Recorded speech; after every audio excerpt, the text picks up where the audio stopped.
At that moment, he realized that he had nothing at all.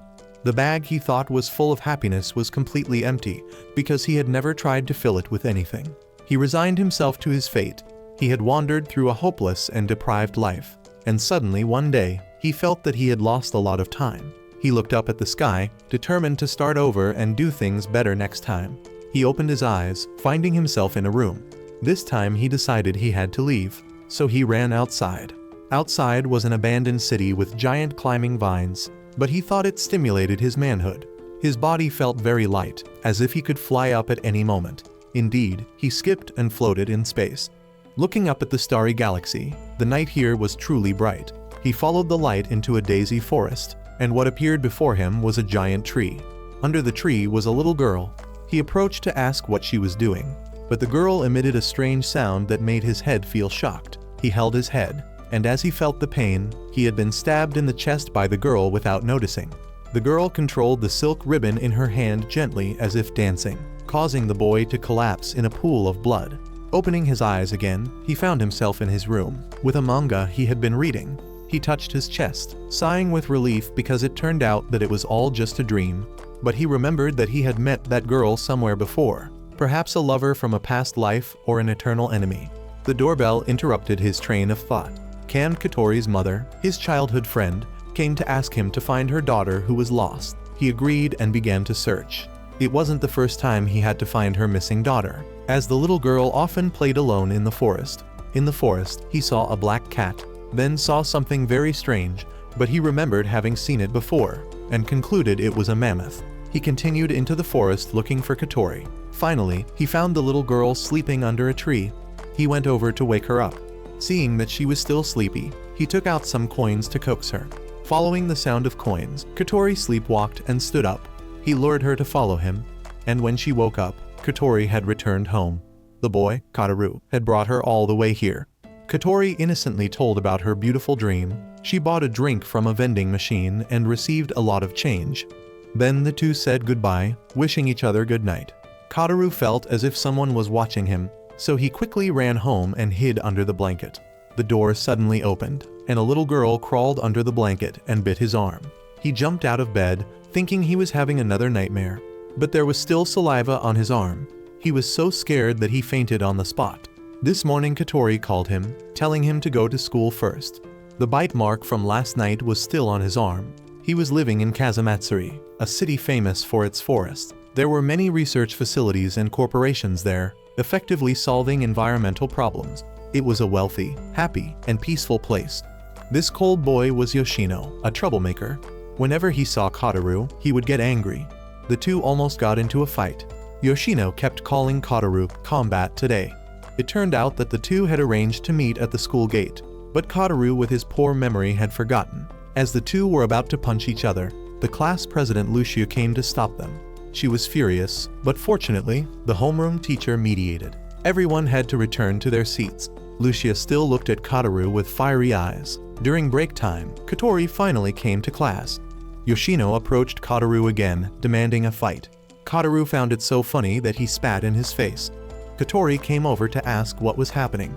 Kagari immediately hid behind her skirt for protection. She remarked that the two boys before her were as close as best friends. Katori had no friends. Yoshino was a troublemaker. Kagari didn't have any close friends either, so the three of them seemed like they were born for each other. At night, Kagari suddenly felt a weight on him. It turned out the little girl from yesterday had come back to bite him stealthily. He was so scared that he fainted until morning.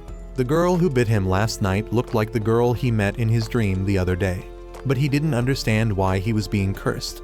Finally, he decided to enjoy the beauty of nature to calm his mind. Suddenly, he tripped over a box and fell face down. On the tree branch, there was a little girl stuck. Kagari wanted to help her down, but she was only afraid that he would peep at her underwear. Finally, she landed safely. She was a transfer student who had tripped and fallen with her box of belongings on her way here. It sounded senseless, but truly anything could happen in this world. Kagari wanted to help carry her box, but it was too heavy for him. Yet this friend could lift it easily. For the sake of a man's honor, Kagari insisted on carrying the box. While the two were struggling, she fell again, and the books in the box spilled out. Because her underwear had been seen, she vowed to hate him for life. Kataru thought this girl probably wouldn't be in his class, so he could chill without worrying about being hated. But as fate would have it, they ended up in the same class. Her name was Utori Chihaya, a new student. Seeing a beautiful girl transfer in, the boys in class shouted wildly. Chihaya was seated next to Kataru. He teased her, calling her cherry blossom panties, making her furiously hit him in the face with an abacus. Everyone was surprised, not understanding how a girl could be so strong. After class, Kataru went to the bathroom and met a blonde girl wearing an eye patch. Seeing that she seemed to be in difficulty, he offered to help. The girl was washing her whistle, thanked Kataru for his help, and then reminded him not to run in the hallway. From being helpful, he became an offender without knowing it. The girl was a member of the disciplinary committee, Shizu, an underclassman who occasionally teased the main character with school rules. She invited him to eat together, but unfortunately, he had already eaten today. He promised her next time. The two pinky promised. As Shizu left, Kataru was caught by another member of the newspaper club. She suspected that he had bribed his way into this school. He defended that he had always been honest, but she used a bunch of words to pressure him. Then she said goodbye, promising to have a meal together sometime. Kataru picked up the paper she dropped, guessing that she was a very dangerous person. After school, Katori went to her club activities, leaving only Kitaro and Otori. He tried to start a conversation with her, but the tsundere girl struggled and complained that he dared to talk to her. Kataru suggested showing her around the city to apologize for the recent impulsive quarrels. She blushed and agreed but still acted tsundere, saying that despite everything, she still hated him very much. When he mentioned the cherry blossoms, she got upset and made an excuse that she had business with an acquaintance to refuse the date, which was obviously a lie because she had just moved here and couldn't possibly have acquaintances.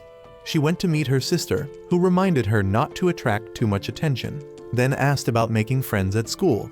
She didn't know if she could make friends.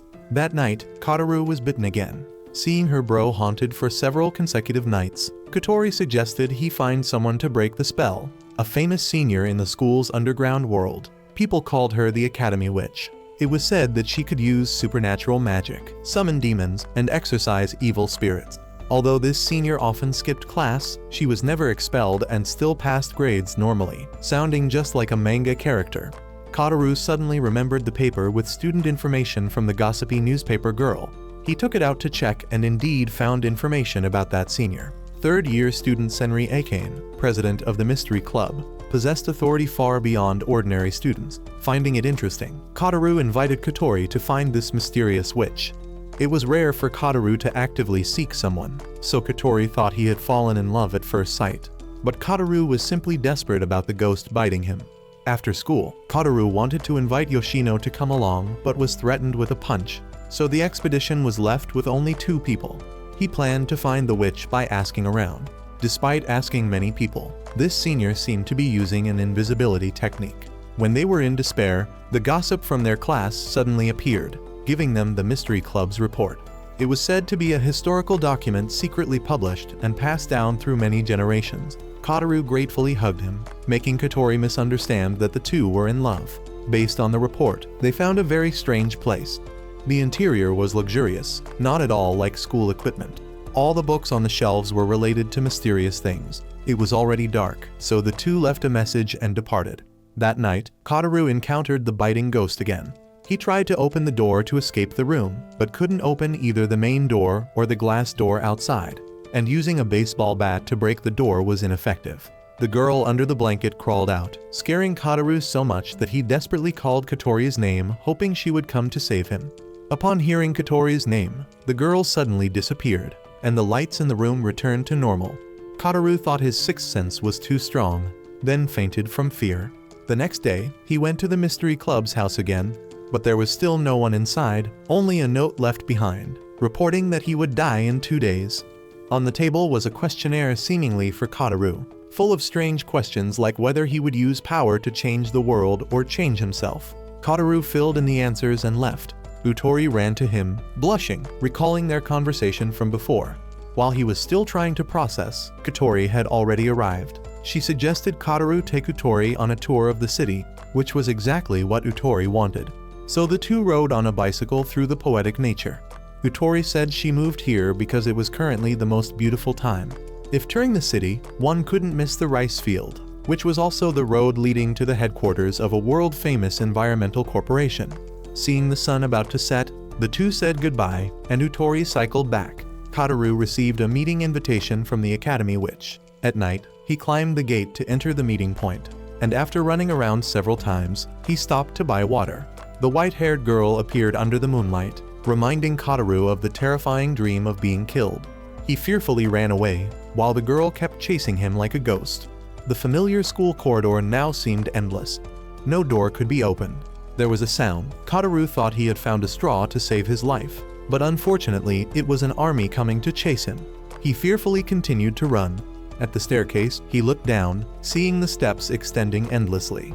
He calmed down, thinking that if superpowers were real, then ghosts or supernatural phenomena happening wouldn't be strange. Anyway, he had to get out of here if he still wanted to meet the witch sister.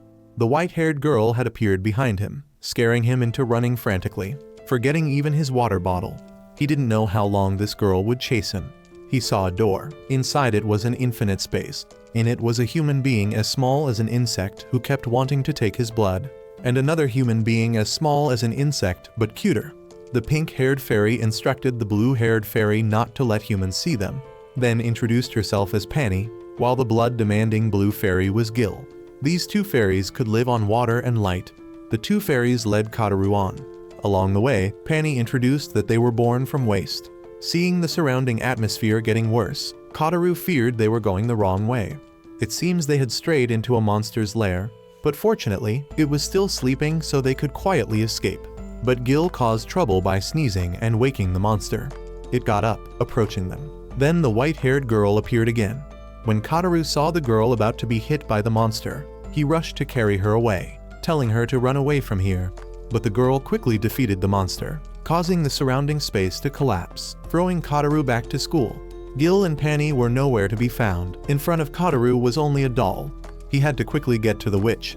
After following the instructions on the doll, he finally met the Academy Witch, who welcomed him to her secret room. The senior witch said that she was the person Kataru was looking for. It seemed everyone called her Maju. She pulled back the curtain. Outside was the bright silver moonlight, introducing herself as Senri Akane of the third year. Seeing Kataru not surprised, she was very disappointed, because she had gone to great lengths to arrange everything. She took off her hat to reveal her long hair.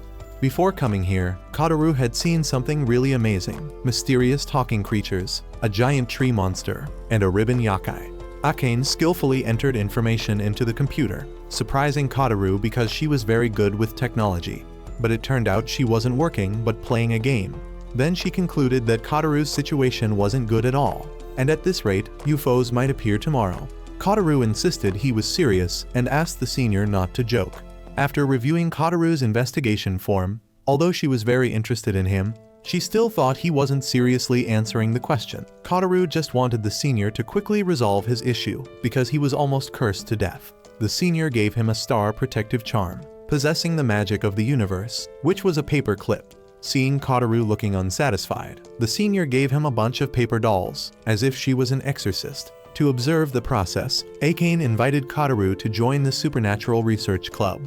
Kataru woke up in a strange space, where there was a shrine gate and a girl. She introduced herself as Tomoko, a Shikigami. To protect Kataru, she had appeared in his dream as a ghost. She warned that the coming enemy would be very strong. She didn't know how much she could do. Nevertheless, she reassured him to relax, because she would definitely protect him. If everything could be resolved peacefully, Tomoko wanted to date Kataru. Outside, the white-haired girl came looking again. The girl easily bypassed the paper people blocking the way to climb onto Kataru's bed. But she couldn't get past Tomoko's protection, so she left. The next morning, Kataru woke up, not understanding what everything was about. Katori had already arrived in class. Seeing her, Kataru recounted how he had gone to another world from the basement yesterday and told everything that had happened. Seeing Kataru trembling, Katori advised him not to talk about this in front of everyone. Kataru warned everyone that this school was very dangerous, but it seemed no one believed him. To save lunch money to complete a mission, Kataru had to drink the terrible free coffee at school. Yet he generously offered the delinquent Yoshino a delicious dessert, of course with the addition of a strange liquid. Yoshino cleverly noticed and pushed it to a nearby girl. Yoshino challenged Kataru to eat it first to test for poison. He tried his best to eat it with his eyes and nose closed, but this dessert turned out to be delicious. He was afraid the girl would eat the poisoned dish, so he tried his best to stop her. Suddenly being disturbed during her meal, the girl felt very angry. She scolded him for being impolite. Then she enjoyed the dessert deliciously, making Kataru very confused. But when confronted by her, he denied everything, saying there was nothing strange at all. He took her cup to try, and it tasted terrible. The girl thought he was a pervert for daring to eat food that she had eaten half of. She scolded him as despicable, then cursed him as a pervert, wanting him to go die. Then she punched him, flying straight up to the ceiling. Kataru silently blamed her for not being gentle with him. In the schoolyard, Kataru met Shizu sleeping soundly under the tree. He gently approached to sit beside her. As it was almost time for class, Kataru wondered whether to wake her up, but her alarm clock rang first. When the weather was nice and made her feel good, Shizu would come to this place for lunch. She liked this place because it was quiet, where she could hear birds singing and people talking. Then the two returned to the school area, and Kataru also went to meet Senior Maju. Seeing that the paper dolls had successfully completed the job of protecting their master, the senior unhesitatingly threw them straight into the trash, ignoring Kataru, who was regretful for his dear Tamako, whom he had just met in his dream. Since there were 2 paper people left, at least Kataru would be at peace for about 2 more days. Despite working in the Supernatural Research Club, the senior still hated things related to spirits. She hated people who escaped reality. She only helped the Supernatural Research Club that was about to be disbanded because she wanted a room of her own, which also meant she didn't believe in the things Kataru said, the monsters that he had told her about yesterday. Seeing this, Kataru decided to investigate supernatural activities himself. He would be a direct researcher under the president, and she thought it was okay if he messed around a bit, because her expression looked like she was confident in winning. She admitted that there were supernatural phenomena that humans couldn't explain, but regarding things related to gods or superpowers, she thought it would lean more towards worship. Kataru argued back. He believed superpowers were real. He would try to use everything he had to prove it, just asking Akane to continue investigating strategies against spirits. Akane granted him one wish if he could prove superpowers. Kataru revealed his perverted nature, asking to touch Akane's chest. She quickly pressed the alarm because she met a pervert. Kataru had to hurry and crush the bell. Finally, Akane allowed Kataru to do perverted things to her, as long as he could prove that superpowers really existed. At night, thanks to Tomoko's protection, the white-haired girl once again couldn't crawl onto the bed to bite Kataru. The next morning, Kataru brought Katori to meet the president for help. He introduced her as his childhood friend, wanted her to help solve the ghost disturbance, and would also join the Supernatural Research Club. When she heard about Kataru touching the senior's chest, Katori frowned, looking at him with judging eyes. Kataru tried to defend himself, but Katori now considered him a perverted, lecherous, and despicable man. Kataru whispered in Katori's ear. Senior Akane was someone who looked powerful, so he thought contacting her would not be a problem. That's how he lured Katori into joining the club. The homepage of the Supernatural Research Club was launched. Greeting and collecting evidence would help make all activities more convenient. Suddenly Otori walked into the room. It turned out she was also a member of the club and an acquaintance of Akane. At night, Kataru kept dreaming about the president's chest. Then his hand accidentally squeezed the white-haired lowly lying beside him. Perhaps Akane's charms had run out of power. A new from the newspaper appeared behind. She had sniffed out that Kataru was researching supernatural phenomena. She challenged Kataru to a contest to see who would win. Shizu also joined the Supernatural Research Club. The little girl received a phone call. Kataru fed her some cheesy lines without knowing she was calling the devil Lucia. Lucia immediately arrived, punched Kataru once, then once more when she learned he joined the club because of Akane's chest. Then she wanted Shizu to stay away from the club with this pervert. Seeing Shizu refuse and even cover for Kataru, Lucia decided to join the club to supervise. And so after so much time without friends, Kataru finally had a group of club friends of his own. Thanks to the paper doll army that Akane prepared, Kataru had a good morning. Soon there would be the city's largest harvest festival, where everyone would plant trees for a week, so the school would give students time off. Kataru put his arm around Yoshino's shoulder, inviting him to come along, and was of course rejected. Today in the club room, a very elegant young man came to bring bento for Akane. It turned out to be her brother, Sakuya. Actually, for various reasons, he would soon be in charge of some of Akane's duties, like a butler, or as he put it, a handsome knight. Finding the relationship story of this family too complicated, Kataru opened his mouth to ask, and Sakuya yelled in his face, scolding him for being disrespectful. Class had begun, so Otori and Kataru returned to class, while Akane lazily wanted to curl up in her blanket and sleep a bit more. She didn't show herself to be a model senior to her juniors, but casually claimed that her dark magic could turn absence into presence, and that magic was nothing other than power. Before leaving, Kataru introduced himself to the knight senior Sayaka, but was met with an industrial smile and the affirmation that he hated him. In class, remembering the butler story, Kataru wondered if Utori was a young lady from some family, but she didn't look like a young lady at all. Seeing the class president wearing gloves at the blackboard, he was very curious. Could she be wearing gloves to seal a cursed secret power? The power fantasy of the two guys at the back of the class left the teacher and class president at the board speechless. Today was the first activity day of the Supernatural Club, but only Kataru was excited, while the others were just focusing on delicious cakes, and the president was enjoying tea. The class president was unhappy that the butler, though an outsider, freely entered the academy. Under the magic, actually the power of the president, the school was no longer able to control her. Sayaka brought out ice cream that had been prepared in advance, successfully bribing the strict class president. Everyone sat leisurely having tea and cake while only Kataru was isolated, making him very uncomfortable. The first research mission of the group was about Tsuchinoko. According to information on the homepage, many people had seen it continuously appearing in the school. It was a snake, and although the president didn't really believe such a thing existed, if it did exist, she wouldn't find it strange. Kataru was dreaming about touching the president's chest. His evil eyes were quickly discovered by Otori. In summary, the Supernatural Research Club would take on this Tsuchinoko mission. Everyone split up to search in the school garden. Kataru dug into a bush, feeling something elastic and soft. He thought he had caught the target, but it was class president Lucia. He hurriedly claimed that he was virtuous and could explain. Of course, she didn't believe him, so Kataru was punched flying straight into the sky, then face planted into the ground. While the two were still cursing back and forth at each other, Katori had found the Tsuchinoko. Kataru hurriedly chased to catch it, but Utori was able to do it easily. Though he was a bit stupid, her physical ability was excellent, making everyone admire her. The snake writhed to escape. Kataru had to hold its body tight, and then a strange woman was pulled out of the bushes. Seeing this, the president looked at the group of kids with a contemptuous gaze. This woman wasn't from the school, but was a Uma hunter named Sukuno. She did this for money, to buy luxury items to satisfy her extravagance. Being an office worker, after her lunch break she had to return to work. And so the club's first activity was considered complete. As they had pinky promised a few days ago, Kataru invited Shizu to have lunch with him. The two sat and ate together. Shizu's lunch today included grilled cutlass fish. Shizu thought Kataru wanted to mooch food from her.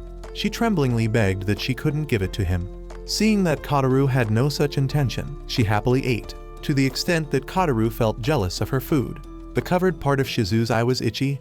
Kataru advised her not to rub her eye like that. He wanted to know the secret behind her eye patch, comforting her that she shouldn't be self-conscious about her condition. Actually, Shizu wasn't sick. She covered her eye because that eye had a different color. Kataru felt that I was beautiful, making the little girl embarrassed and covering her eye patch again. After lunch, Kataru took an empty bottle and threw it in the trash. Just for that, the class president ran out to catch his mistake, because he was sorting trash incorrectly. Not only that, she also required him to clean the inside thoroughly before throwing it in the bin. After washing it clean, it needed to be flattened to save space. According to the class president, the Earth's resources are limited. From a human scale perspective, they may think resources are unlimited, but one day they will be exhausted. The large accumulation of each person's irresponsibility would lead to environmental destruction. Kataru remarked that this girl was a clean freak and overly serious. Realizing she was rambling too much, the class president immediately stopped. Anyway, environmental issues were worth caring about. Kataru followed along too much, making the tsundere class president angry, delivering a combo of blows to him, causing him to sleep in the infirmary until late evening. When he went outside, he saw the white-haired girl standing on a building. When the girl ran, a dog chased after her.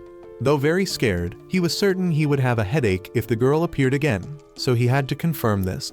A system ran inside Kagari, allowing him to jump between buildings. Indeed, he had superpowers. If he talked about superpowers with Senior Akane now, he thought he would get to touch her chest immediately. His own power couldn't recover after being rewritten. To gloss over this, he would have to spend a lot of effort. The atmosphere around was strangely quiet, but Kagari found it very familiar. A blonde man had been lying in wait for him from behind. Though not understanding what was happening, Kagari knew this person was very dangerous. He called out a dog to chase Kagari. He hurriedly ran away, but the dog kept up with him wherever he went. He wanted to call someone for help. It wasn't an ordinary dog but a demon beast. Someone came to rescue him.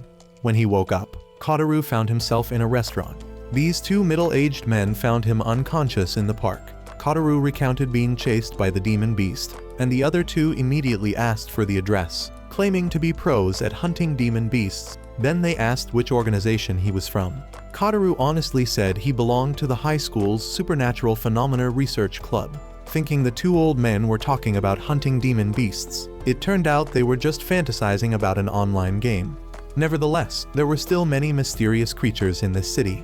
For more information, the two invited Kagari to come to their place next time. The noble old man named Isaka ran an antique shop in the city.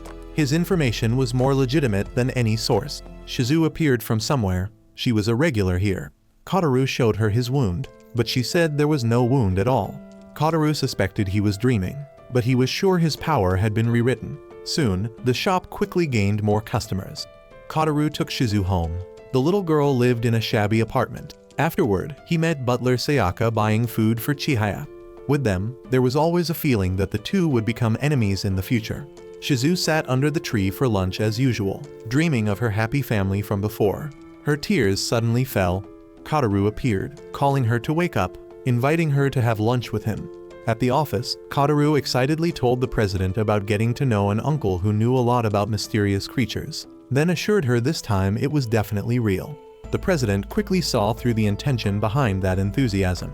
Kagari guaranteed he was doing it for the club's research purpose, not for the president's chest, causing the girls to look at him with contemptuous eyes. Kagari led everyone to the park from yesterday, but there was no noodle shop here at all. They guessed that this noodle shop only opened at night. If Shizu, a regular customer of the shop, were here, that would be great. Despite calling many times, Shizu still didn't pick up. Shizu was a very busy person. She occasionally mentioned having to participate in other activities. Since Shizu wasn't here, the class president left first. Seeing how boring the situation was, even the president left, leaving Kagari alone to find the antique-selling uncle. On the way, he bumped into a red-haired ruffian. The man scolded him for having eyes like a blind person, then asked for his name, age, and home address. Seeing that he appeared to be a serious student, the man temporarily let him go. Recently, many young punks trying to act cool had appeared in this area, so he advised Kagari to be careful. Kagari left, forgetting to ask the red-haired man about the address of the antique-selling uncle. When entering an alley, he met the young hooligans the other man had just mentioned. After inquiring about his school, class, and name, the hoodlums realized Kagari was a schoolmate of Yoshino. It turned out these were his underlings. They recounted that Yoshino had unified the street, becoming the king of the whole gang. Kagari claimed to be Yoshino's friend, causing them to change their attitude immediately. One of the delinquents helped him search for the antique seller. He introduced himself as a first year, even younger than Kagari. Seeing this fierce-looking character turned out to be just a kid, Kagari switched to a chin-raising attitude, ordering them to quickly search. Very soon, they led him to the place. The antique-selling uncle was very surprised that he found this place. The other day he had forgotten to give him his business card. In a corner of the shop, Shizu was sitting, eating deliciously. Because she had set her phone to power-saving mode, she didn't know that Kagari had called her repeatedly. So Kagari didn't understand what this girl used her phone for at all. The uncle gave him a cup of tea, remarking that he and Shizu were a very close couple, then asked when they got to know each other. It was a chance encounter, but enough to make Shizu blush when remembering it. Today Kagari came here to hear more about the story of the uncle's friend who saw a mysterious creature. The uncle presented a stack of photos with free fire resolution, claiming they were photos of an extraordinary creature. However, it was still very different from the super huge giant that attacked Kagari the other day. Kagari was very satisfied with the pictures the uncle provided. Then the uncle brought out a business card that looked very juvenile, shouting a price of 500 yen for that business card. He said he would always welcome him, and Kataru also acknowledged that the uncle's coffee was very delicious. He returned with Shizu. In Shizu's eyes, all of Kataru's efforts were just for the purpose of touching the president's chest. Along the way, Shizu wandered into stores that the little girl found interesting. Returning to the office, Kataru presented the pictures including all the mysteries of Kazamatsuri. The president found these photos were very popular in the past. Kataru wanted to go investigate, but the president was busy grinding in a game. Shizu brought a CD about the homeroom teacher's idol, but she didn't have a CD player. Seeing this, Kataru nudged to donate from the rich young lady Utori. Guardian Sayaka quickly intervened. Although Utori was a rich young lady, she had a limited monthly allowance. Kataru remembered that he still had a CD player at home. He used to use it a lot, but now he had a laptop so he didn't need it anymore. So he gave the device to Shizu. Thanks to the principal's paper people, from then on the ribbon yokai no longer appeared in Kataru's room. He still didn't understand what the white-haired girl was doing there, and he was certain that the blonde guy had issues. Recently, with great difficulty, he finally had a peaceful life. Suddenly, the classroom door burst open. The red ribbon girl walked in, stood in front of Kataru, then bit a piece of his hand, and after biting, just left the classroom as if nothing had happened. Since the ghost appeared even during the day, Kataru thought he could only rely on the president to spread paper people throughout the school. Shizu came from behind, listening to music with the device he gave her, asking why he was sweating so much. The little girl wanted to invite him to come along, wanting to tell him her secret. Then the two got into the homeroom teacher's car. The relationship between Shizu and her was also a secret, and they went together to Shizu's hometown. The homeroom teacher admitted she was a liar, only Shizu always told the truth, so she hoped Kataru would believe what Shizu said. After saying goodbye to the homeroom teacher, only a space for just the two of them remained. Shizu led him to a house, and after waiting for a while, the homeowner returned. Shizu seemed to look very sad. The woman didn't remember the little girl, nor did she remember when the rose bushes in front of the house were planted. The woman's husband had also returned.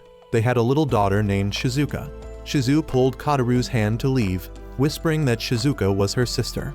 Her parents had forgotten about Shizu, and for a moment, Kataru couldn't remember what Shizu's name was either. The little girl could make others forget, but after thinking for a while, Kataru recalled her name again. Seeing this, the little girl was very happy. The little girl had used her power to make her parents forget her.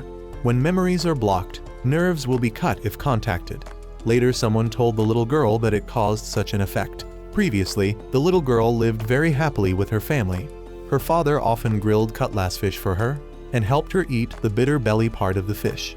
Her parents said that when she grew up, she would be able to eat the belly part of the fish, which also meant enduring bitterness.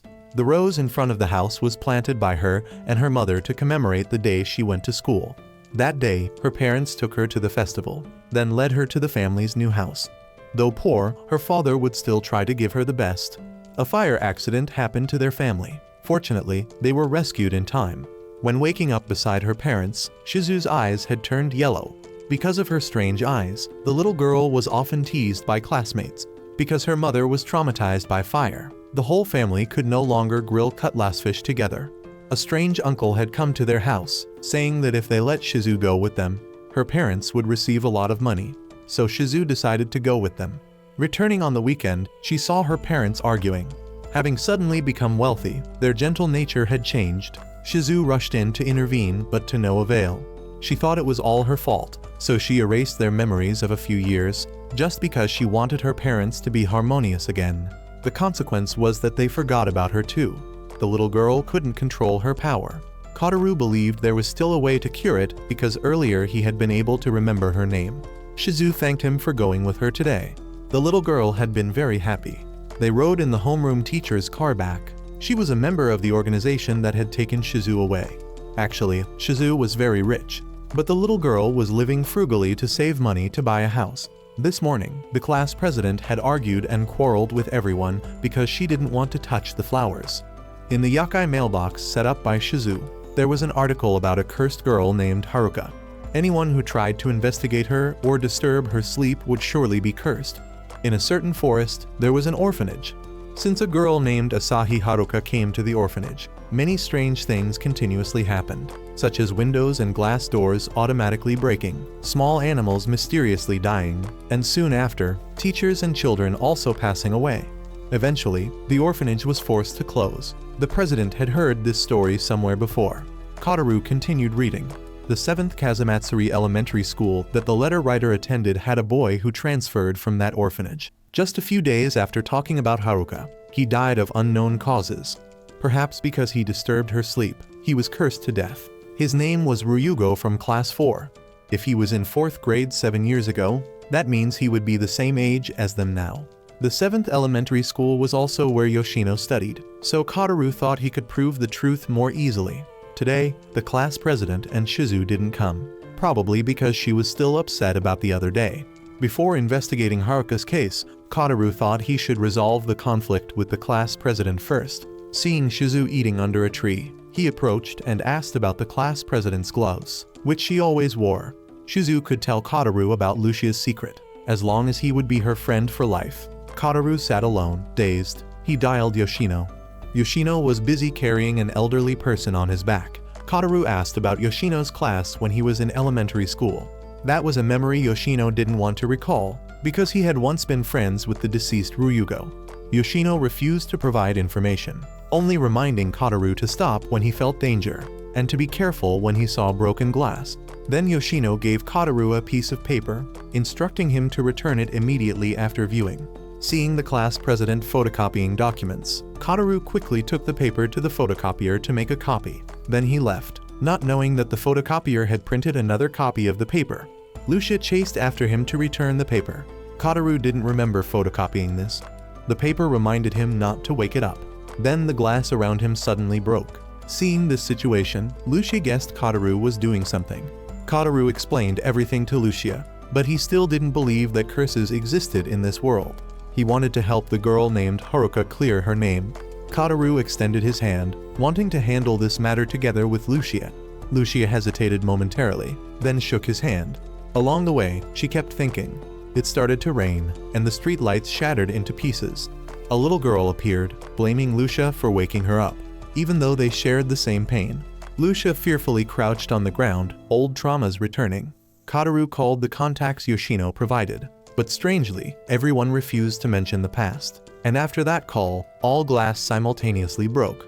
Lucia had returned to her room, but the little girl Haruka still clung to her, whispering to her to accept that both of them were cursed. Today Lucia didn't go to school, very different from her usual serious class president image. Kataru called but got no response. The newspaper girl appeared, presenting a set of documents. She had been investigating mysterious things, but unfortunately, that topic was later banned by the club. Based on the journalist's documents, Kataru went to meet someone. He provided a recording of the 4th grade class meeting at the 7th elementary school. At that time, glass simultaneously broke, and on the way students went to find documents. A huge advertising board fell right in front of them. If anyone had been hit, they would have died on the spot. Lucia had been standing in front of Kataru for some time, warning him not to wake her up, then fainted in the rain. Lucia had a nightmare. When she woke up, Kataru was by her side. Afraid she might catch a cold, Kataru had changed her clothes, and he guaranteed he was virtuous and did nothing else. Lucia went to a potted plant, plucked a leaf, and it immediately turned to ash. That was Haruka's curse. Whenever Lucia touched plants, they would wither. Kataru thought it was his fault for not giving up the investigation that brought Haruka back. Lucia acted as if nothing happened, because she had always been this way. Shizu had once told that when Lucia was little, just by touching plants or animals, they would immediately die. She always determined that everything was her fault. Therefore, until now, she still didn't dare to touch living creatures. Afterward, she always wore gloves. She thought of herself as something dirty. Kataru reassured her that it was all her overthinking making herself suffer.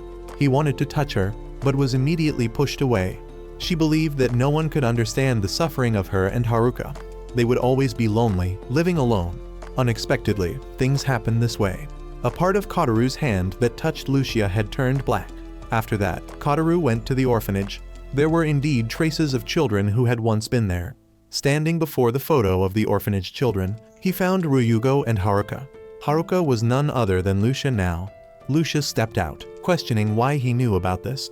On the list Yoshino gave, Wada Kenji's address was noted, but he didn't live at this address. He had moved away, but the house's glass was still broken. Curses would never be mistaken, and the only people who had this list besides Kataru and Yoshino were class president Lucia. When Kataru took out the photocopy, Lucia must have seen the data still left in the photocopier. That was Kataru's guess, although he hadn't figured out how to break glass. Lucia admitted to faking the warning note and breaking the glass to prevent him from investigating. Lucia told her story. She was normal when born, but had become strange at some point. Her hands were cursed, easily breaking glass and taking the lives of creatures. She didn't want anyone to know about her past or her toxicity. This land still had toxins left from her hands. She advised Kataru to leave quickly for treatment. But Kataru had already decomposed too much. He collapsed. Lucia recalled when he accidentally touched her, began crying because she had let things become like this. Kataru thought he was the one who should apologize. If at that time he had power no less than her toxin, perhaps she wouldn't have to suffer like this anymore.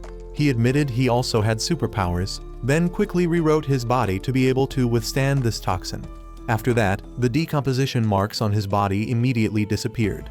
He said he had accepted Lucia's world, because he was Lucia's friend. He believed Lucia wouldn't have to be alone anymore, because she now had him, Shizu, and others in the club. Friends would not let her be alone. This was truly a miracle, making Lucia bury her head in Kataru's chest, sobbing. Her teammates had arrived, from the homeroom teachers group. Her organization had gathered people with superpowers for some purpose, because they wanted to protect the Earth. Currently, there was an important figure in this city who needed protection. The organization called them the Key. Currently, they had another opposing organization. That was all the information that could be disclosed. Kataru promised to keep this secret, as long as he got to eat bento made by Lucia herself. During lunch break, Kataru rambled about his intention to skip school and go to Caesarea Nat to eat Italian food. Behind him was Lucia with murderous eyes. Kataru had been kidnapped, his hands and feet tightly bound to the furniture despite his struggles. Lucia said she would release him, but before she agreed, he absolutely must not open his eyes. After that, Lucia appeared in a maid outfit. Kataru thought something was wrong with her and wanted to take her to the infirmary. She angrily grabbed his shirt. Clearly, he had asked her to wear a maid outfit and make bento for him. Kataru was only joking about wearing a maid outfit, so Lucia was so embarrassed that she covered her face. Kataru complimented that she was very cute, making her punch him again because she was too embarrassed to be angry. The bento box that Lucia prepared was very beautiful, making Kataru praise it profusely. Being complimented, Lucia smiled with happiness. Actually, this bento box was half the work of Shizu. The little girl had helped with the seasoning, because Lucia had lost her sense of taste since possessing her power. So that's why she could eat the super spicy dessert that time. In that organization, only Shizu could be friends with Lucia, because the little girl had a medicine to neutralize Lucia's toxin. Because the two were close friends, Lucia had also told Shizu about Kataru's powers. Lucia promised she would only tell this to Shizu, because she hoped Kataru would have a peaceful life away from the organization. Kataru comforted her. Now she was no longer alone, but had him and friends in the supernatural club. Utori also always wanted to apologize and make up with her. Lucia was so moved that she unconsciously called Kataru by his name, so Kataru got hit once more. At the club office, Lucia had vowed to apologize to Utori. Utori actually wanted to apologize to Lucia today too, so from morning until now she still hadn't eaten anything. So the two apologized to each other, and Utori had a piece of cake. Utori began to wonder why Lucia was always with Kataru. Because they were friends, Lucia hugged Kataru's arm. Seeing this, Shizu also hugged his other arm. Of course, the power of the little sister Loli couldn't match Lucia's full electricity and water. Kataru comforted her, saying that he also liked Lucia's chest. Then he leaned close to her ear, thanking her for thinking of him regarding the organization's secret. And so, today they were also full of vitality as they conducted club activities. First was to find the holy sword in the city, but the destination was a pastry shop. That holy sword did exist, but it could easily be pulled out. Moreover, when pulled out, it broke under Yoshino's shocked and distressed gaze. The second mission was the mysterious, eerie laughter, but it was also quickly completed. Third, the dormitory ghost, which turned out to be just Yoshino coming to school at midnight to practice martial arts, and the newspaper girl doing night patrols. The fourth mission was also quickly completed in an anticlimactic manner. The exploration theme for this weekend was information recorded on their website, but no one wanted to go with Kataru. In the end, the trip still went ahead. Although he was the proposer, Kataru arrived late. Seeing Lucia had become more sociable, he was very happy. Utori brought a dog for protection. It was 3 times stronger than Yoshino. They stopped at a stream. Kataru had studied the route carefully, although the president still doubted him. The stream's water was crystal clear, making Utori want to try a sip. Everyone advised her not to drink water carelessly, but Lucia beside her had already drunk a lot. Everyone continued walking. The insects in the forest made Akane uncomfortable. When outside the city, there were no bugs because the city had exterminated them all. Utori believed that not all life or creatures were beautiful, and humans only liked what was beautiful. The essence of the green things around them was artificial and unnatural. Lucia argued that it was the work of humans for the best life. However, it also caused terrible damage to the environment and the earth. Seeing they were about to argue, Shizu quickly brought out 2 beetles for reconciliation. Kataru realized that the smell of trees here was too stuffy, and the insects had also disappeared. Shizu screamed and ran to where she thought there was a demon beast. Everyone chased after her. This place had a heavy smell, the ground was sticky, and in the middle of the water was a giant creature. Lucia's group advised Kataru not to proceed. This used to be a forest, and that creature was a decomposing tree, soaking the entire area with toxins. The creature Shizu was chasing had also died. It turned out the cause of the strange creatures around the city was due to toxins causing mutations, toxins from household wastewater. After burying the small creature, everyone left the forest. A familiar scene appeared before Kataru's eyes. He saw the little girl with the red ribbon. He chased her to a tree trunk, which was the tree in Kataru's nightmare. When everyone ran over, the girl had disappeared. In the evening, Kataru came to the office to record what had happened. Akane thought his article was terrible. They wanted to write an article about environmental pollution, while humanity was still indulging in pleasure. Akane believed the day the earth perished would not be far away. Kataru would record the things he experienced, because he believed there were still many people who could save the earth. Akane offered a solution to eliminate the source of pollution, which was to kill all humans and be done with it. The next morning, the newspaper girl called, saying she would investigate the forest, and also revealed that there was a spy in the supernatural club. A few days later, a friend came to see Kataru, because Inao from the newspaper club hadn't returned home for 3 days. The rescue team had been searching for Inao. As per the school's request, from today onwards, the Supernatural Phenomena Research Club would have to cease all activities due to its connection with the disappearance. In the end, Inao spoke on the phone with Kataru, which was 5 days after she disappeared in the forest. Shizu was sad about losing a dear sister who used to badmouth Kataru with her. It turned out the spy Inao mentioned was Shizu. According to the president's view, it was because this was a sensitive time that the school didn't allow club activities. Everyone thought all other clubs were also suspended, but it was only their club that had to stop activities. Inao had declared throughout the school that she would confront Kataru. Coincidentally, Kataru was also the last person she left a message to, so the school assumed she disappeared due to Kataru's fault. Although from beginning to end it was Inao's doing, since she wasn't here, the school only had Kataru to blame. The president thought the school had run out of options and ordered dissolution. If they reluctantly continued, perhaps next time each member of the club would be targeted. Remembering the happy memories with everyone, Kataru couldn't bear it. Kataru stubbornly wanted everyone to think about their friendship.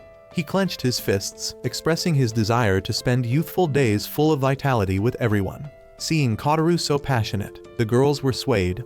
But given the current situation, even Akane's power had no effect. Kataru believed that as long as they found Inao, everything would be resolved. There was something Akane hadn't said, which was that the search for Inao had ended. Though no body had been found, people still judged that she was dead. Kataru wanted to search by himself. Even adults couldn't find her. How could they? Just kids. Even if there was just a glimmer of hope, Kataru wanted to try. So the girls also agreed to go with him. Each person contributed a little, and they set off together.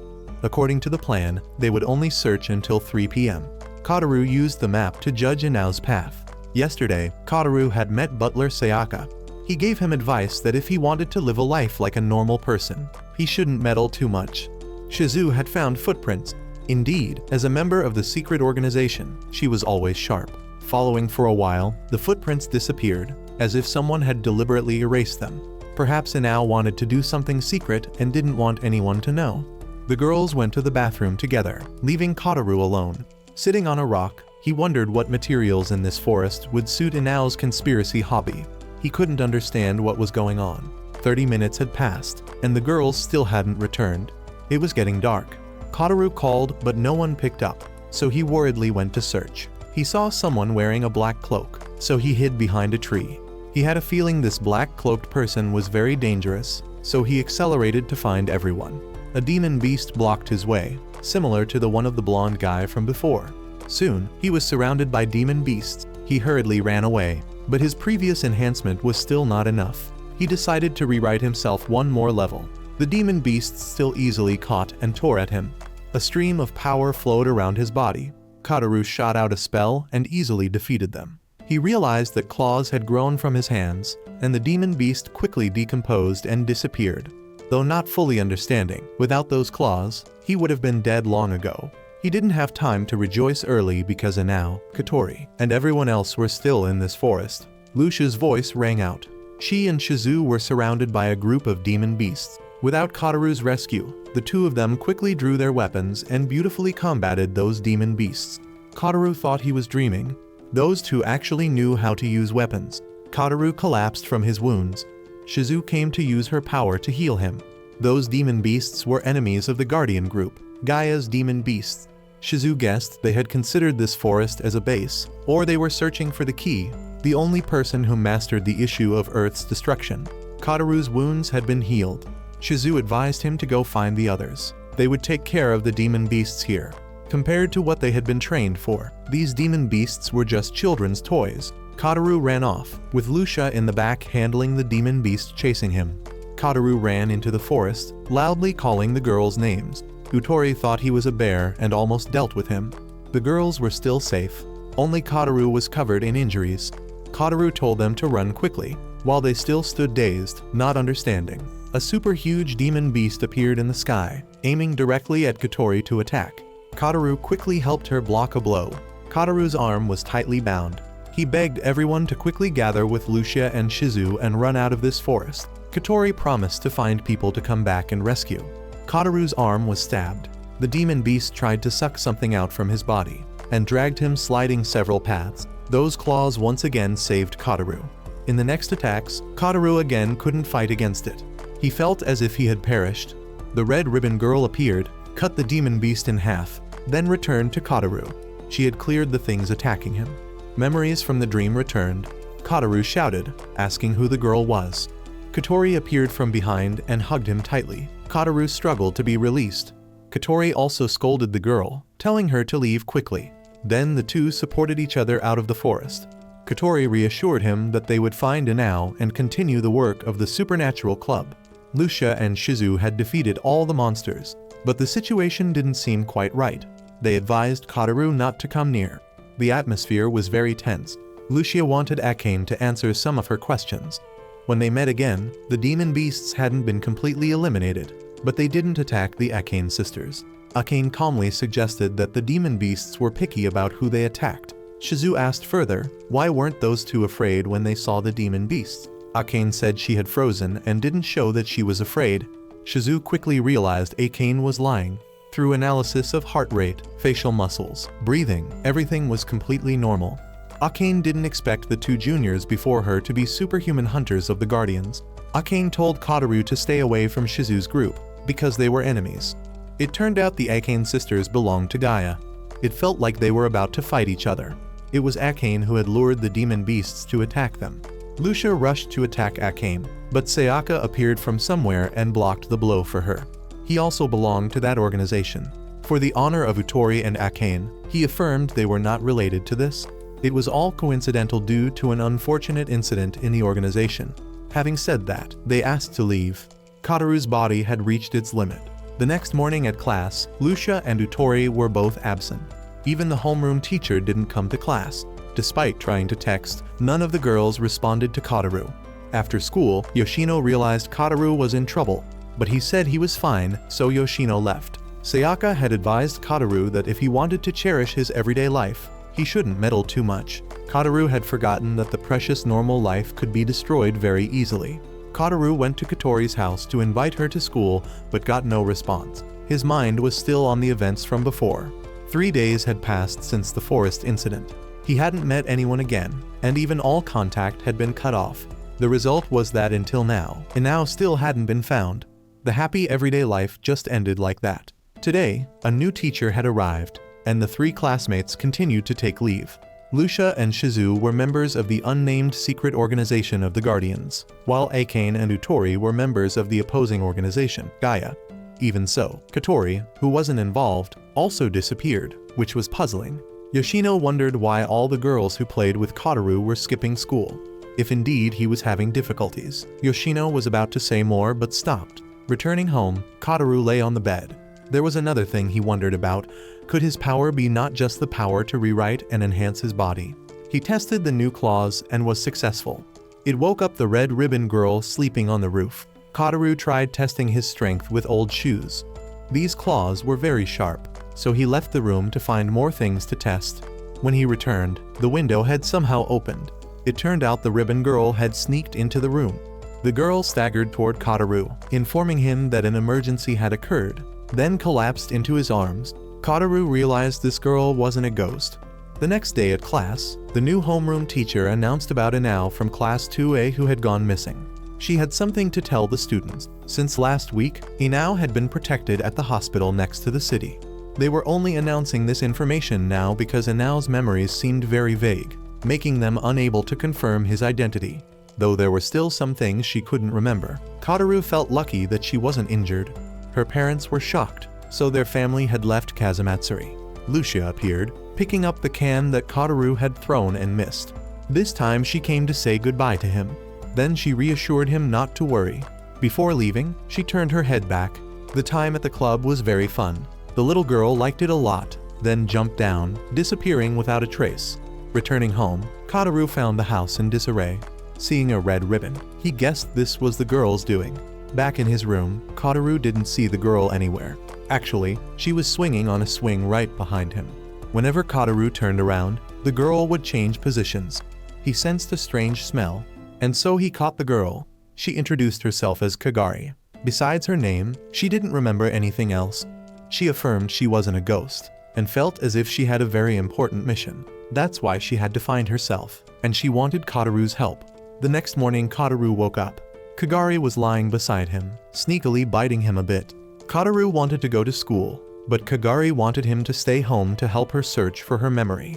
He turned on the computer, asking Kagari to step outside for a moment. Kagari was upset because he dared to hide and do shady things. After 5 minutes, he let the little girl back into the room. The laptop had been turned on. He told Kagari to stay home obediently and play while he went to school. But the girl followed him all the way to school, and even got a school uniform from somewhere. The little girl was upset because she couldn't enter the classroom. Yoshino stopped her because she wasn't a student of this school. According to the internet, Kagari knew Kataru was at school, so she had transferred to this school. Hearing Kataru's name, people whispered and gossiped. Yoshino wanted to take this girl to the teacher's room, but she had used the ribbon to give him a combo attack, making him fly to the ground. The friends who saw this applauded, because the school's boss, Yoshino, had finally been defeated. Kataru hurriedly rushed out, tucked the girl into his arms, and ran away. In the yard, he questioned what the girl was doing. The girl thought it was all because he had bullied and abandoned her. No matter how much he liked her, he should be straightforward with his feelings. The little girl thought Kataru liked her because he had bullied her. All these things she had learned from the internet. Seeing the girl looking bored, Kataru suggested taking her on a tour of the school. Kagari could freely change her outfit, so she wanted him to praise her skill. First was a tour of the school canteen. Kagari could drink free coffee from the coffee machine. Normally, it was terrible stuff no one would drink, but Kagari found it a delicious treat. Next was to visit the lake. Kagari was still angry about him being violent with her. Suddenly, Kataru saw a familiar figure. He rushed over, asking Inao what had happened in the forest, and why she was here. Inao no longer remembered who he was. The two sat on a bench. Kataru told her about their relationship. Inao took out a memory card. It seemed she had it when she entered the forest. She thought she should give it to him. Perhaps this was her purpose for coming here. After that, she said goodbye to him. Kataru called her back. About the competition between the two of them, he accepted that Inao was the winner. Inao was very happy to hear this. Kagari came over, saying Inao had lost a part of her heart, but her consciousness had achieved its purpose. At home, Kotaru inserted the memory card into the computer. Kagari had also returned after wreaking havoc in the house. The little girl suspected he had done something wrong to have such a spacious house. This was the house his parents left behind. They had very busy research jobs, so they didn't come home. They worked in an environmental protection corporation named Japan Divine Association. Akane returned to the organization. People there reminded her that she was the next generation's holy maiden, so she didn't need to go to school. They hoped that from now on, she would clearly recognize her position before acting. The meeting began. The content was that lately, they hadn't seen traces of the next key. Then Akane returned to the room with everyone. Although she had just participated in the meeting, her only mission was to push the wheelchair. When the Holy Maiden was near death, the successor had to be by her side to serve. She was following this regulation. That meant the current Holy Maiden wouldn't live much longer. Akane had asked Sayaka to get her the gaming computer she regarded as her lifeline. They didn't expect the club activity room to be so closely related to the Japan Divine Association. Utori remembered the days there. She used to be very happy, before everyone became enemies. Everything afterward had been smoothly resolved by Akane. But when mentioning Kotori, she slightly hesitated. Lucia and Shizu were now fighting a demon beast. They were determined to avenge this grudge. Remembering the painful past, Shizu bid it farewell. The uncle from the antique shop appeared, praising them for successfully resolving it. He had cut the demon beast controller once, but he had escaped. The homeroom teacher also came and hugged Shizu because the mission was completed. Seeing the uncle, she waved to him. She reported that she had dealt with all the demon beasts, calling the uncle Professor Asaka. They still didn't understand what the enemy intended to do. Since this city was a sacred place for Gaia ideologists, it gathered many people who used demon beasts. Before the harvest festival, demon beasts continuously appeared, seemingly just because of the person who possessed the key. He reminded everyone that the next battle would be very tense. The two fairy sprites had been captured by Sayaka for the crime of offending Utori. Inao, who had met with disaster in the forest, had left a lot of information for Kotaru about the demon beasts and the mysterious cloaked man, because it could be a dangerous warning within the mysterious organization, and Inao's declaration of failure that the existence of the supernatural club was real. While researching halfway, Kagari came in to compete for the computer. The little girl wanted to continue reading manga online. In a careless moment, the little girl noticed a mysterious place that made her curious. Kotori texted Kotaru saying she had a cold, so these days she couldn't reply to messages. Kotaru was very happy that she was still okay. It was all a lie from her. She was sitting in an area full of demon beasts. She reminded herself to act quickly. Shizu asked for permission to monitor Kotaru and Kotori. Since both had seen demon beasts, they were likely to be targeted by Gaia. The organization reported back that there was no news of Kotori at all. Seeing this, Shizu asked permission to at least monitor Kotaru. Because her identity had been exposed, her superior wouldn't allow her to do this. But he thought that if she changed her identity to an undercover agent, it would be a good idea. That night, having finally contacted Kotori after a long time, Kotaru enjoyed a relaxing bath. Kagari suddenly walked in, saying she had something to tell him. Kotaru scolded her for having no shame. The little girl, with an innocent face, only saw her fault as entering the bathroom without undressing, so she stripped off all her clothes. Then, she stood seriously in front of him, saying she needed to talk. The two fairy sprites were assigned by Sayaka to find Kotaru. They thought he looked familiar. At the city fountain, Kagari was inviting Kotaru to help find herself. She thought Kotaru should take her to tour the modern, trendy city. The little girl thought only the school canteen coffee was so delicious, but it turned out there were even more wonderful drinks in the world. The fairy sprites found Kotaru, while at the same time, the guardians were also monitoring him. The next destination they headed to was the uncle's antique shop, which was closed today. Kagari thought they were idols being followed by obsessive fans, but it turned out they were being chased. Kotaru noticed there were indeed many people following him. He thought it was due to the forest incident before. He took Kagari's hand, wanting to run away. Kagari still didn't understand, thinking she was a famous idol who needed to interact with fans. It seemed Kotaru would have to ban children from using the internet. He ran into an alley where Yoshino's underlings were. They began asking his name. Kotaru punched one of them, scolding him for only knowing how to ask for people's addresses. That guy vaguely remembered Kataru. Yoshino stepped forward from behind his underlings, claiming he was a lone wolf who didn't need to be crowned king. Seeing Kataru, he was very startled. Yoshino didn't think Kataru could make friends with a new sister so quickly. Kataru tried to explain that things weren't like that, saying briefly that they were being followed. Yoshino showed him a path to escape from this trash maze that outsiders wouldn't know. Yoshino believed that the one to end Kataru's life would be none other than himself. Yesterday Kotori had also contacted him to say she was sick. The Guardians and Gaia had clashed in the alley. The orange-haired man was butted by Otori's dog, flying straight into the wall. Then he was quickly surrounded and beaten severely by Yoshino's brothers. Kataru quickly ran out, silently thanking Yoshino for helping resolve the situation. Suddenly, Kagari collapsed onto him. It turned out she was just craving coffee. Her action made people misunderstand that Kataru was doing something perverted with a child. When buying coffee, he accidentally ran into Lucia. He expressed concern because everyone had disappeared these days. Lucia thought it was all his fault. Kagari behind him hugged him tightly, saying things that could cause misunderstanding, making Lucia look at him with disgusted eyes. Lucia warned him one last time. He and Kotori were subjects that needed monitoring, but sooner or later everything would return to normal. She wanted him to forget about them and live a normal life. Lucia returned to the homeroom teacher. In the past, she was a student of Professor Asaka, a fearsome person from the strongest warrior team. Seeing them participating in this battle, Lucia felt very reliable, which also meant the situation was very tense. After a long day, all Kagari could perceive was that coffee was the most wonderful thing in the world. The blonde guy appeared from somewhere, wondering why Kataru could kill his dog. Suspecting he was a guardian, he was from Gaia. Kagari had stood to shield him, while Kataru rushed forward, giving him a blow that made him roll on the ground. He called monsters to attack. Kagari quickly used the ribbon to make it disappear into nothingness. The blonde guy now noticed her, sensing a familiar scent from her. He prepared to strike, but at that moment, Utori's dog ran up and butted him, allowing Kataru to grab Kagari and run away. Reaching home, Kataru finally sighed with relief. His rewrite power had been exhausted, but at least this time he was unharmed. Kagari was still marveling at her power, fantasizing that she was born to save the world. Kataru's house today was wrecked again. Kagari panicked, pointing at the refrigerator. Opening it revealed the fairy sprites huddled inside.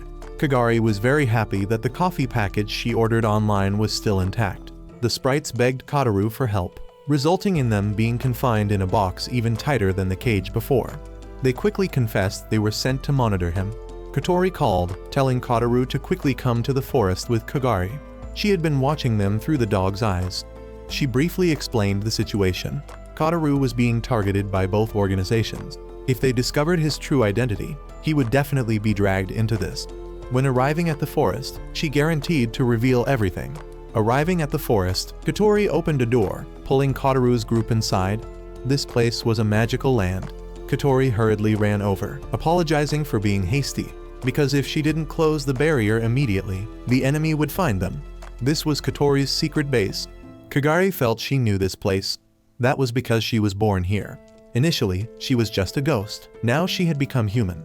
Kotori had seen everything, just couldn't tell Kataru.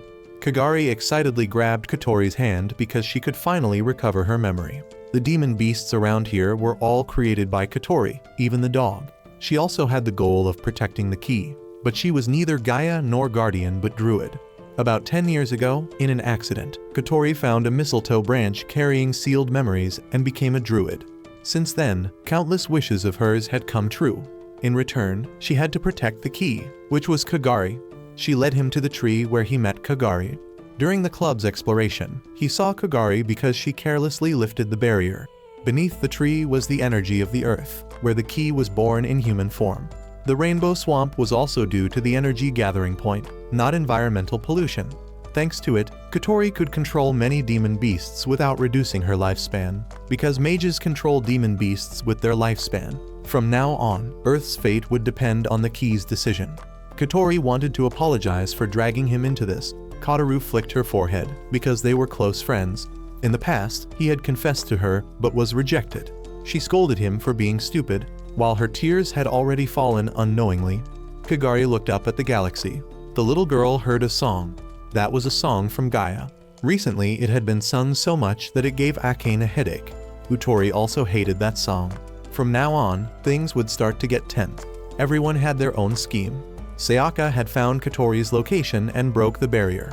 Kataru had mentally prepared to combat him.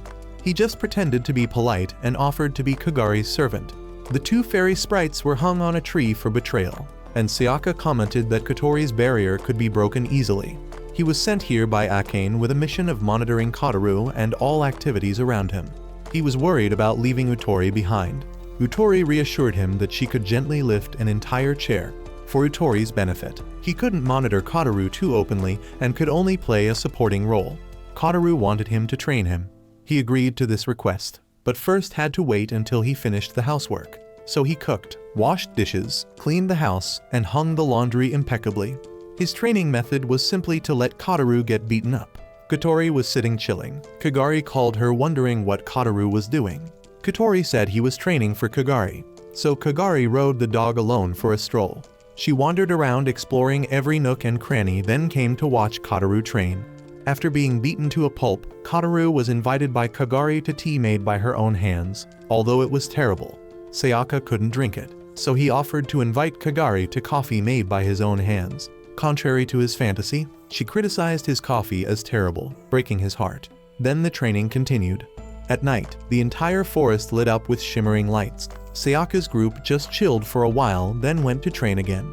The next morning, Sayaka brewed more new coffee, still receiving harsh criticism from Kagari. Kotori announced they had run out of food supplies, as initially she thought only she and Kagari would be here. They had to go out to buy more food. Kagari volunteered to go, because it was very boring here and Sayaka's coffee was terrible, breaking his heart once more. Kotori didn't want to let Kagari go out. Sayaka volunteered to be her bodyguard. Since today marked the beginning of the Harvest Festival, both organizations couldn't fully monitor everything. The festival was very lively, although there were still enemies on the street. The shopping finished, Sayaka suggested taking them to meet a mysterious person. Kataru entered the room. Everything was nostalgic, like the first time he met Akane, except this time she no longer held the position of Supernatural Club president, but was the next generation saint of the Martel Corporation. On the outside, the corporation was an environmental protection agency, but actually it was an organization conducting bloody wars targeting the key. The origin of the president's mysterious power was Gaia. Akane wondered why the embodiment of this planet would take the ordinary human form like Kagari. Kagari didn't know anything. The little girl was just trying to find herself. Akane swallowed her frustration and tears fell. Kagari placed a can of coffee in her hand, praising that humans had created very wonderful things. Seeing simple things also pleased the key, Akane laughed out loud. Akane brought out the questionnaire from when she first met Kataru. She would do everything she could, because the time she spent with everyone was wonderful. She said goodbye. This would be the last time they met. Kataru reminded her that she had forgotten something important, which was letting him touch her chest. Akane looked at him with contemptuous eyes. The situation was so tense, yet he could only think of perverted things. Seeing Kagari asking random questions, Kataru lured the little girl outside, then locked the door. With only the two of them left, he pressed Akane against the wall. When she gave in, allowing him to do whatever he wanted, Kataru stopped. He promised that the last time he would touch Akane's chest would be when they met again at the clubroom. On the Guardian side, they had zoned in on predicted locations where the key might appear. They had zoned in on the entire forest because there were things that couldn't be grasped from the air, and according to investigations, Kotori continuously appeared in one area. Shizu asked permission to monitor that area. Being acquainted with Kotori, Shizu's group was assigned to logistics instead. Shizu still wanted to meet her friends. Lucia advised her to forget everyone and focus on hunting for the key. The fairy sprites flew back to the forest to get supplies and were discovered by the blonde guy. At night, the current saint gazed at the city scenery and rambled on. When first captured, Akane was just a soulless shell. She felt this was an achievement, having raised Akane to become a young woman. Although soon to become the next saint, Akane didn't wish for destruction to occur. On this side, Shizu had collected some basic equipment and was preparing to meet Kotori's group. Lucia stopped the little girl, but she stubbornly got on her bike and rode off. Lucia drew her sword, pointing it straight at her face, saying she would handle this matter instead of Shizu. She guaranteed she would return safely. At night, Kataru continued training. Indeed, he had improved, but because he was too dependent on his power, he still couldn't defeat Sayaka. His power allowed him to rewrite his own limits, truly a powerful ability, but with a price to pay. If abused, Kataru would no longer be human. There would be times when he had to use rewrite, but Sayaka advised him to use it at the lowest level. At the end of the session, Kataru continued practicing alone. Kagari wondered why he tried so hard. Kataru didn't know either, probably to protect Kagari. She wondered if he loved her. Indeed, Kataru tried for Kagari, but he was also doing it for his friends at the club. The little girl bit his hand. Suddenly Kagari became strange, then quickly returned to normal. Lucia entered the forest, where she saw the blonde guy and his companions discussing the position of the key and Kataru's group. She wanted to follow them to find the others. The organization's priority was always to find the key, but a fragment of memory flashed through her. Kataru had once called her a friend, saying he wouldn't let her feel lonely. She woke up. Though a fool, she still chose to prioritize protecting her friends. Meanwhile, Akane wanted to send Utori to Kataru. She wanted her sister to leave the organization because her little sister always doubted Gaia. Because this was war, Akane wanted her sister to be with good people like Kataru instead of witnessing the crimes she was about to commit. Lucia drew her sword to fight with the red-robed men. He was the controller of fire monsters, lava monsters. Akane gave Utori a letter, wanting her to give it to Kataru. Lucia was fighting with the blonde guy. With no choice left, she used her superpower to destroy the forest and defeat him. At the limit, he launched a spear that pierced through her body. All the saints had once been human and lived very happy lives, but disagreements continuously occurred. They slaughtered each other, continuously dying and reincarnating, experiencing endless sorrow. Through so many years like that, their small wishes had turned into despair and resentment towards humans. The so-called human or life, ultimately, was it truly closely linked to the future or not? Akane woke up. Her sister was staring at her. She didn't understand what the dream just now meant. Utori had arrived at the forest. According to Sayaka's report, Kotori's base was here. She saw Lucia had been severely wounded, lying on barren ground. She hurriedly ran to support Lucia, wanting to immediately take her to the hospital. Conveniently, Kataru and Kotori came outside because the barrier had issues. Although she had heard about it, Utori still didn't expect a whole base like this in the middle of the forest. Kotori was performing a spell to activate life for the class president, as well as the spell of giving her own life to demon beasts. Kotori confessed her identity as a druid to her friend. Sayaka went out to scout the situation. He saw indeed the area around here was all heavily contaminated.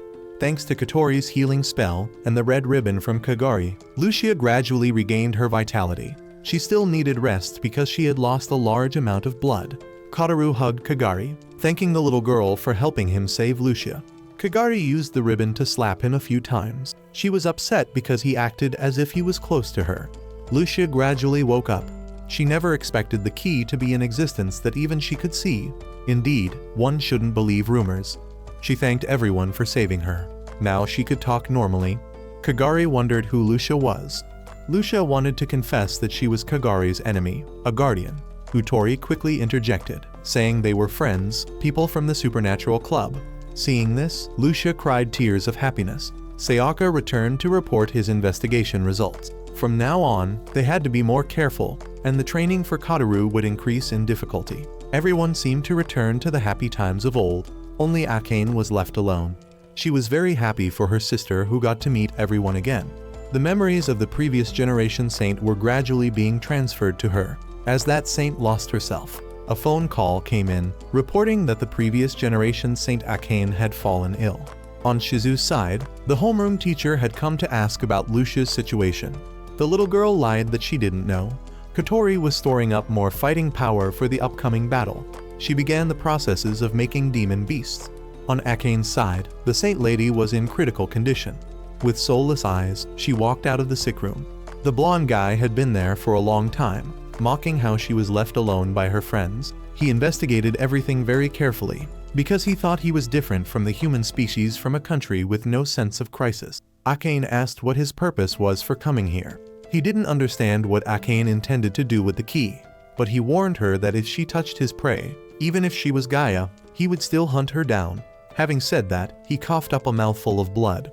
Akane knew he had been poisoned, so she suggested he join her side. She would give him a completely new power. She led him before Gaia's strongest fighting force, an earth dragon. Based on conditions, she would give it to him. but it would continuously consume his life. Akane's condition was simply not to kill the key, to sacrifice to protect it. Apart from the key, he could do anything else. He laughed maniacally. This morning, everything happened as usual. Kotori expressed concern that the land in this area had been completely contaminated, making it difficult to create demon beasts. Lucia admitted it was her fault. Seeing Lucia worry, Kagari shared her favorite coffee with her. Lucia refused, causing her to lose balance and fall, coffee splashing everywhere. Kagari thought it was such a waste, so she licked her face. Then they went into the forest. Utori carried Lucia like a princess. The girls relaxed, soaking in the stream. Lucia still didn't take off her gloves even when bathing. She confessed about her true power. Utori apologized to her for the carelessness in the past. For Lucia, saving the world at any cost was the work of a guardian. But she was here with a member of Gaia, an organization trying to eradicate humanity, all for the so-called friendship. Kagari didn't understand. If the two organizations had the same goal of saving the world, why was there war?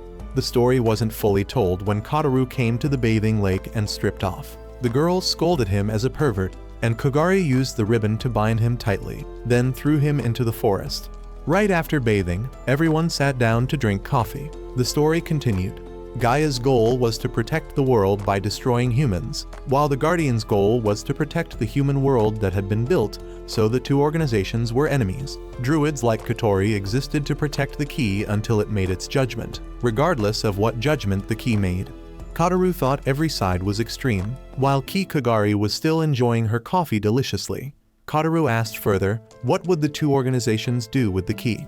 Gaia would keep the key safe until they knew what would happen with the salvation she brought, while the Guardians would eliminate the key if there was no guarantee that the key would bring benefits to humanity. Kagari was proud because she was an important character. Lucia laughed. She no longer intended to harm Kagari because she couldn't kill the person who saved her. Kagari didn't understand why humans couldn't resolve conflicts through conversation. The wars of old were all so meaningless. At night, the girls had eaten until their stomachs were full. Kotaru woke up because of the words Akane had said before. He went to see Kagari, asking her if humans were so useless to Earth. She found humans very stupid, but also very cute. She wanted to make use of the beautiful memories. But then she fainted again. On the final day of the Harvest Festival, the blonde guy had prepared to act with his team. Akane was gradually losing control of herself. On the Guardian side, they were also exhausted from patrolling the festival. They had to organize an emergency meeting because they had lost contact with the forest patrol teams. They guessed that the key had appeared, so they prepared to send a team of super strong warriors. Shizu quickly recognized that location. It was where Kotaru's group was experiencing peaceful moments before the storm. At Gaia, the Song of Destruction had been raised, and Kagari unconsciously sang along. The blonde guy was destroying the forest. Seeing Kotaru's poor spirits, Sayaka ended the training session early. He would patrol the forest. Kotaru thought about going to the Harvest Festival to change his mood. Both girls refused to let him go. Kotaru painted a vision of a day when the world would be peaceful again, and they would attend the festival together as close friends. Today Kagari looked calmer than usual, constantly gazing at the sky. A piercing sound rang out. The barrier had been broken from outside. Kagari clutched her head and screamed. When Kotori ran to the barrier, the blonde guy was already standing there. He began using fire magic, claiming he had pierced Lucia's stomach to turn her into a kebab. Kotaru prepared to attack, but the other guy was one step ahead, summoning a super huge demon beast. Kotori's demon beasts also entered the battle, but they were barely scratching the surface. Lucia was supported out. The blonde guy couldn't believe she was still alive. At this point, Kotori could only have everyone retreat. She still had one more move, using the democratic shot. Kotori's parents appeared to fight the blonde guy, allowing Kotori to help her friends escape.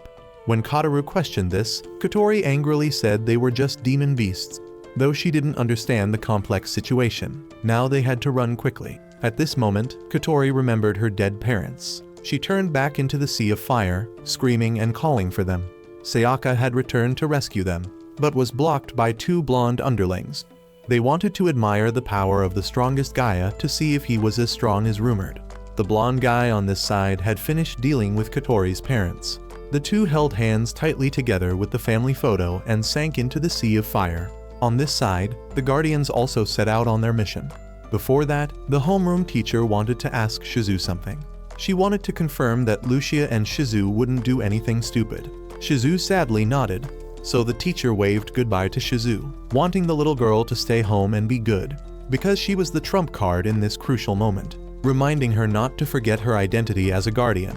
Everyone led each other out of the forest. Katori recounted the story from 10 years ago. The first demon beast she made with her own hands when she became a druid was her own parents. They could move and talk, but those were just neural responses from when they were alive. They were just props used until the very end in a very convenient way. Seeing Katori go crazy like this, everyone was very worried. Kataru apologized because despite being by her side for so long, he hadn't noticed anything unusual and didn't remember anything about what happened 10 years ago. Katori felt he didn't need to apologize to her. Fire from the blonde guy was approaching. Fortunately, everyone was safe. Kataru pushed Kagari to his side, telling everyone to run ahead first, letting him stay behind to deal with the guy, promising to meet everyone later. The blonde guy praised his noble sacrifice, so touched that it made him want to vomit. Kataru warned him not to touch Kagari, but Kagari wasn't the target. The one he wanted to kill was only Kataru. He wanted to destroy everyone. The two rushed into combat. The power difference was so great that Kataru was continuously beaten. The two fairy sprites wondered how he could survive while controlling two large demon beasts at once. Despite being constantly beaten, Kataru still managed to get up, because this was nothing compared to Sayaka's devilish training. He used his claws to slash the blonde guy's chest. The blonde guy cursed him as a brat. Reinforcements from the Guardians had arrived. They were the uncles from the pub Kataru had visited the other day. Seeing the key Kagari, they quickly identified the target. Kataru stood in front of the little girl to protect her. The blonde guy mounted a demon beast, saying he would hold them off so Kataru could lead Kagari away. Kataru was very puzzled, while the other guy just grumbled that he shouldn't have promised Akane. Then he rushed forward to fight the Guardians, while Kataru took the opportunity to escape. The two sides combated each other. The blonde guy had reached his limit. He recalled his past with his brothers and a girlfriend who often joked with him. Then that girlfriend was shot dead by the military, and he couldn't do anything. He wanted to witness the moment of destruction of this damned world. Reports about letting the key escape had been sent to the Guardians. While leading Kagari to escape, Kataru kept thinking about the blonde guy's words. If Kagari lived, she would destroy the world. He asked Kagari what salvation really was. Due to haste, he tripped and fell. The Guardians had caught up. Fortunately, that person was Shizu. She came to heal Kataru because she was also a member of the Supernatural Research Club. Kataru woke up under a tree. Friends all surrounded him. His wounds had also been treated. For the time being, they were safe here, at a Gaia facility called Stone Research. A new world had been created using Gaia's technology, currently being used as a demon beast reserve. However, Kagari had shown strange behaviors since this morning. The Song of Destruction was still being sung. Akane came to question the saint about why she insisted on destroying humans. Through many generations, the soul and memories of the saint had been passed down to the successor. She guessed that Akane hadn't been submerged by it yet, but surely it had been deeply engraved in her heart. With each generation of succession, despair was honed and reinforced. They didn't carry any good memories to change that despair. Akane affirmed she had good memories. The saint challenged her to use the little bits of memory from that school to fight against the hatred passed down through generation. Her plan had been carefully carried out. They would bring the key to the sacred place to continue the Song of Destruction, and she would also go there. Akane asked permission to go along. Everyone was still playing very happily. If only President Akane were here too. Kataru called back to Kagari, who was still daydreaming, teasing her for being out of coffee. Katori said this dreamy behavior was truly Kagari. The little girl wasn't a living creature, but simply a supernatural phenomenon created to bring salvation, no different from demon beasts. But recently, the little girl had been very happy. Kagari began rambling. The little girl couldn't find beautiful memories of humanity. She couldn't find anything at all. In the evening, the saint prepared to board the plane. Before that, she ordered all demon beast controllers to attack the city. She wanted to destroy everything. Her husband wanted to stop her, but was cruelly killed by a demon beast. To her, those who didn't know true suffering couldn't do anything. She removed her breathing tube, raising her hand to summon the key. Kagari screamed. The little girl was drawn into some entity. Utori recognized the familiar song. Everything gradually changed. Kataru realized he was standing under a giant tree. Someone had summoned them from the stone city back to Kazamatsuri. Demon beasts appeared, attacking humans. The forest was expanding. Kagari stood amid that chaotic scene. According to the saint, the moment of salvation had arrived. She prayed that humans wouldn't have a happy ending. The city became desolate because Gaia had used the Song of Destruction to summon the savior. If he wanted to save humanity, Kotaru had to kill the key. Kotaru was now carrying Kagari up the stairs, while people outside were slaughtering each other. The previous generation saint and her assistant had died. Akane became the successor saint. On that day, humanity heard the Song of Destruction, playing the final movement of the world. On the rooftop, Kagari was still sleeping soundly. Kotaru woke her up. Everyone had been separated. A giant demon beast rose, reminding Kotaru of Sayaka. He began to remember his words, that there would come a day when he must use rewrite. He couldn't understand what he was. Kagari had woken up, drowsily asking where her morning coffee was. She didn't hear that painful music anymore. The Song of Destruction had stopped. Kotaru hugged Kagari tightly. He felt lucky to have met her again. The antique shop uncle had reached the rooftop, aiming directly at the key Kagari. Kotaru had somewhat guessed his identity, as well as what he was about to do. Here, he would put an end to the key. Kotaru wouldn't let that happen. He would fight him to the end. He was too naive. Against such a strong enemy, no matter how many levels he increased, it would be useless. He decided to rewrite until he succeeded. Sayaka transformed into a demon beast to save Utori. The guardian held his weapon tightly, apologizing to God. A life lived was indeed full of sin. If he could live in another world, he wished he only needed to make good ramen. Kotaru up here was still combating with the uncle. His attacks were very predictable. The uncle slashed his chest. He rewrote his body's endurance, quickly stopping the bleeding. The uncle saw that he had rewritten to the point of no longer being human. He raised his sword, preparing to cut him in half. Kotaru's body no longer obeyed him. At the critical moment, Shizu rode a motorcycle to the rescue. She flung the uncle all the way into a church. She confirmed to him that she had no regrets anymore, then drew her weapon, preparing to fight. Kotaru had used too much strength. Now his body was growing trees. Kotori apologized for dragging him into this. Kagari understood why she was always attracted to Kotaru. She guessed it was due to Kotori. The day the key appeared at the power point, Kotori went into the forest to find Kagari, fulfilling the promise of a druid. But she also found Kotaru there, nearly dead. At that time, Kotori just wanted to save Kotaru, so she begged Kagari a lot. Then she embedded Kagari's ribbon into Kotaru's right hand to save his life. She wanted him to continue living instead of disappearing like her parents, not expecting that later on, Kotaru would suffer like this. Kotaru was still losing control. Kagari's power was too great. The more Kotaru used it, the more it became a burden for him. Kotaru had to separate that power and return it to Kagari. But that power had helped Kotaru continue living and maintain his wounds. Now if he returned it, who knew what would happen to him? In this condition, Kotaru would certainly die. The fairy sprites thought it was simply that Kotaru had a hole, and they just needed to patch it up. Anyway, they had already made a contract with him. Kagari reclaimed the ribbon, and the two fairy sprites also said their final goodbyes. Kotaru gradually opened his eyes. Kagari invited him to drink a cup of coffee. The Song of Destruction rang out again, causing Kagari to lose control once more and scream in pain. Kotaru's body was also transformed into a tree. In the city center, Akane was standing there.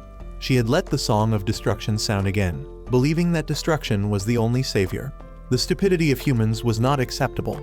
She called out to Kagari to bestow destruction upon the world. Kotaru could do nothing with his current body condition. Kagari began to transform. A large tree grew, piercing through her. Kotaru crawled up the tree, trying to remove the tree parts clinging to the little girl. He was pulled back by vines. In a moment, his hand accidentally touched her chest. Kagari stopped screaming, giving him a series of slaps. She had regained consciousness. Seeing Kotaru like this, she guessed he was madly in love with her. Looking at the surrounding scene, this was destruction. Perhaps Kagari had to make a judgment leading to the conclusion. Kagari recalled the happy memories with this world and friends, then asked Kotaru if he would save it. For her now, dying at Kotaru's hands would leave no regrets. She closed her eyes peacefully, wanting to be finished off. Kotaru hugged her tightly. He couldn't do that. He scolded her for being stupid. He was very worried about her. Among countless people in the world, Kagari couldn't understand why Kotaru was such a hopeless idiot. Seeing this, Kotori turned away and left. Shizu met Lucia again. The two disappeared into nothingness together. Before death, Shizu still called for her father and mother, wishing to eat cutlass fish with the whole family. Akin up here was laughing maniacally because the world had ended. Everyone had vanished. Her sister grasped her hand, causing her mind to recover, and then they disappeared together. Utori supported Sayaka in the final moment. Even Kotori, or all people, disappeared. Only Kataru and Kagari remained. He didn't know if with a bit more time he could have done better. Then merged into the giant tree with Kagari.